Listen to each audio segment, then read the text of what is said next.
Last year in early 2020, I bought a 2017 Audi R8 V10 Plus, and I bought the car for Car Trek 9, our show that's sponsored by Auto Tempest and the Ticket Clinic. And I also drove it for the Gold Rush Rally last year. We had a great time doing Car Trek. I drove it a lot personally. I wrapped it orange, my favorite color, and the car was wonderful. Maybe a little bit boring relative to an old Lambo or a Spiker or something like that. But if you were only going to have one exotic car, it's honestly hard to get much better. We also did kind of a competition back and forth with Sway about who could make the ultimate rally car. We'd put a Redenzo laser jamming and radar detector system in it, a police scanner, and Arnie and I drove it. It was a wonderful, wonderful time. Unfortunately, I also got a really bad ticket in the car, but the Ticket Clinic was able to help with that one, and so I appreciate them as always. But after I was done with the car around the end of last year, I was ready to sell it because I was just kind of bored with the car. And so I put it up for sale on Auto Tempest and everywhere else. And honestly, I just got almost no action on the car. I guess just as the crypto markets were kind of drying up, that $100,000 to $200,000 price point just wasn't quite as hot as it had been, in the prior 2, 3, 4 years. I could not sell the car, but I found a Ferrari GTC 4 Lusso that was for sale pretty cheap at a Buick dealer in Jackson, Mississippi. And so I worked out a deal with them, bought it for cheaper than any clean title car I'd ever sold for, and they gave me more than I'd paid for the R8. A wonderful deal. I was super happy, and I do still love and have the Lusso. This happens in January, so I drive out there, leave the title with them, everything's good, I drive back in the Lusso. But about a week later, I was contacted by a South Atlanta exotic car dealer, and I had known this guy very, very kind of in passing. I think I'd tried to buy an LP 560 from him for Car Trek 1 back in 2020, but I didn't know him well, but I think I followed him on Instagram, and so he called when he saw my name on the title and said, I just bought your R8. So he was super excited about it for inventory, and I was excited to see where it ends up. That's kind of why we created the VINwiki app, so that you can follow along with your cars after you sell them and see what happens. And so this was just another way for me to do that. He told me that he was working some deals and it looked like he'd sold the car sometime in February. But about a month ago, I got contacted by another friend who I guess was trying to buy the car. And I said, I thought it was already sold. At the end of the day, it's really, really nice. The only thing that was wrong with it when I traded it in was that there was a lingering airbag light from a sensor underneath the passenger seat that was on just eternal back order from Audi. I had one on order. One of my mechanics had one on order. I know that this dealer mentioned that he was trying to get one as well. And so I know that the car probably still has an airbag light on, but it's not because of an airbag issue. It's a sensor. I think it's a great car to own. At this point, I think it had a little over 60,000 miles. I'd put about 5,000 miles for all the things that we had done. And again, a great car. A little high miles for an Audi, but I said, by all means, purchase it.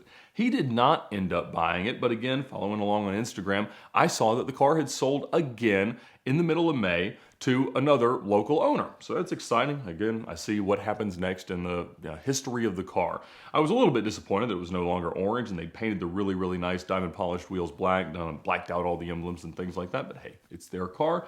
It's on to its next life. Last Friday, just a few days ago, a knock on my door was my mailman with a certified letter that I had to sign for. So, this should be fun. So I opened it up and it said that my vehicle had been abandoned. And it gave me these options of coming down there and paying, at the time it was like $890 in storage fees, or I could release my ownership so that they could auction it off, or they were going to try to lien the car so that then they could auction it off to recoup their towing and storage fees. And I'm like, what is this talking about? But it was about the R8. Now, of course, this was well out of my mind at this point, but I look at it, that is the VIN, it is the car that I owned. And so I give them a call and I say, hey, what's going on? They say, well, we've had this car here. Y'all haven't come to pick it up. We know that you're the titled owner of the car, which was news to me because it had now gone through effectively 4 transactions that I could trace. So the Buick dealer to the South Atlanta dealer, them to their customer in February, getting it back somehow, and then selling it again in May. And so in less than 2 weeks, it's now impounded and abandoned. So I said, well, what's the situation with the car? Do you have the keys? Does it run? And they said, no, it was towed in here for an accident. I said, well, do you mind sending me some pictures of the current condition? And she was happy to do that. So she walks outside and texts me on her phone a few pictures of the car, and it is demolished. I mean, every side corner, the roof of this car is destroyed. My immediate text response was, oh my. And in fact, she responded, yes, I'm so glad they lived. And I said, well, I am too. So at least that's good news. And so I said, well, what do I need in order to get this car back? Because obviously I didn't have the title anymore. It wasn't really my car, but it didn't sound like anybody had a great path to liberate this car from its impounded state. And she said, well, you need the title or you need the registration. Now, my birthday's in October, so the registration was still current. I could not, digging through all my drawers, find a copy of it, but I went over to the DMV and they could reprint me one for $1. And so I had a copy of that. I sent her a picture of it. She said, yep, that's exactly what we need. Now, of course, this was late in the day on Friday. I said, all right, well, I'll go over on Monday and I'll pay. It was going to end up being a little over $1,200 in the storage fees and the tow fees and things like that to get the car out. Of course, what was I going to do with it? It's effectively a forklift to move R8 at this point. I said, well, would you guys mind towing it up to my friend's shop, to Cameron at DC Motorworks in Cumming? And he said, of course, we'd be happy to do that. And so I ended up paying them extra to tow it up there. And so I went down Monday, paid them in cash, their storage fees, and paid them to tow the car up. And on Tuesday morning, it shows up just to be pushed right off the flatbed in Cameron's lot. So I go over there, we're looking around this car, and man, it is destroyed. I'd only had a chance to walk around it very, very quickly when I saw it down in Peachtree City at the impound lot, and so I was excited to kind of be able to look deeper into it. And what it seems to have happened is that it hit a tree in the front right very, very hard, a very clear indention that I could actually stand in of where this car was damaged, and then it must have flipped up and hit, I don't know if the same tree, a different tree, on the roof. That shattered the deck lid and it just rolled around a bit. Supposedly, they said it was found on its side in the woods. Now, when I was down on Monday in Peachtree City paying off the storage fees, I asked them where they towed it in from. And they gave me an address that was about 15 minutes away. I said, well, I'm going to go check this out. And so the address was kind of right at this curve in a backcountry road. And there was a little bit of a bridge that maybe could have unsettled a car. But the R8 understeers an awful lot. It's a very stable car. Obviously, it goes really, really fast, but in terms of safe and easy to control supercars, it's about as good as it gets.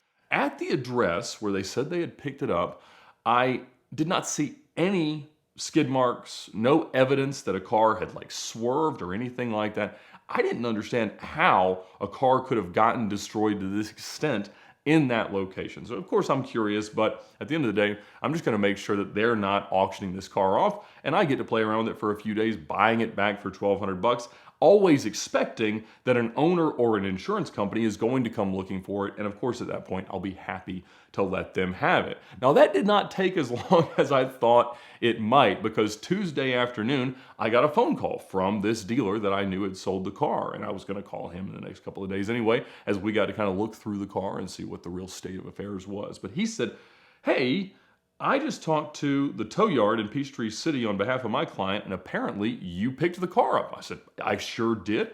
I was going to call you about it. Ultimately, they didn't have a path to ownership for anybody else. I guess you hadn't processed the title yet. Not that big of a deal. He was still well within the 30 days he had to do so.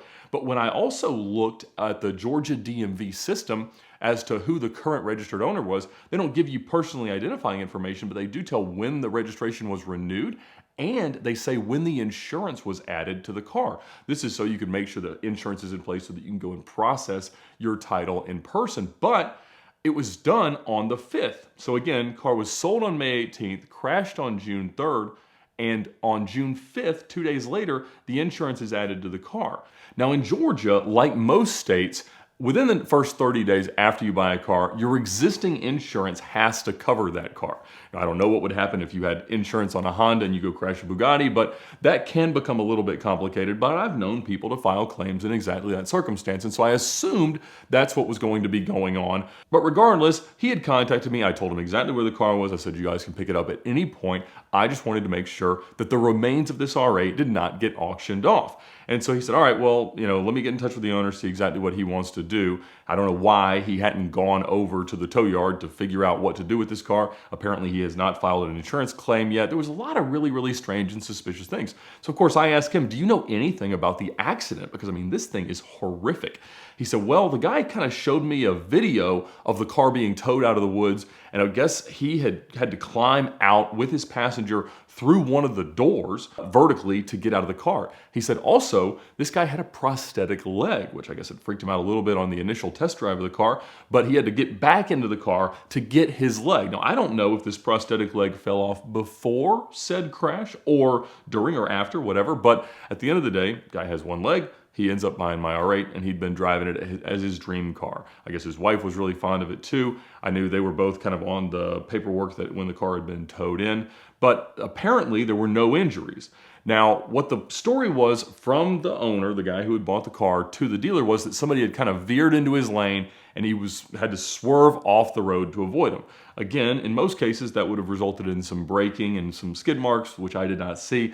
I don't know if it was just late at night and he lost control. That doesn't really matter. But clearly, he was very fortunate to not have a worse outcome in this crash. And so I said, great, feel free to pass along my number. I'll give you the number for Cameron up at DC Motorworks. They can come get the car whenever. I just wanted to make sure there were no more storage fees accruing. And quite honestly, I just wanted to meddle around enough to be able to tell another fun story and know more about the history of my car after I had sold it. So they were grateful that I'd been able to, avoid an auction circumstance where the car went away.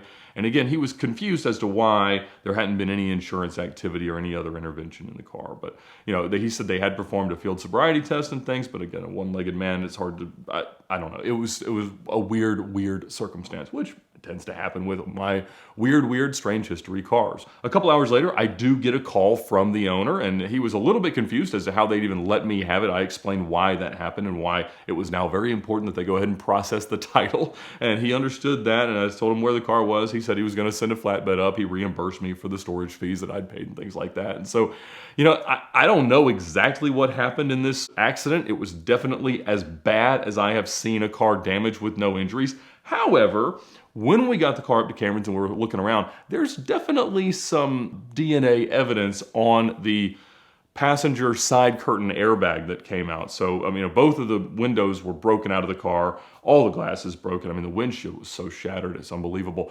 But there definitely somebody had a little bit of an injury, but at the end of the day, everybody's okay. The car was supposedly insured at the time. I guess we'll find that out later. But the R8 is not going to be going back on the road anytime soon. Maybe the powertrain is salvageable. Honestly, the only thing that was in perfect shape was the carbon fiber wing that all the pluses have, and you could sell that immediately. So amazing that the most desirable part for anybody to buy out of a salvage car is in perfect shape. But that's for them to do. They've gotten it picked up. It's headed back to South Atlanta to do whatever it does. And at least now I know what happened to my R8.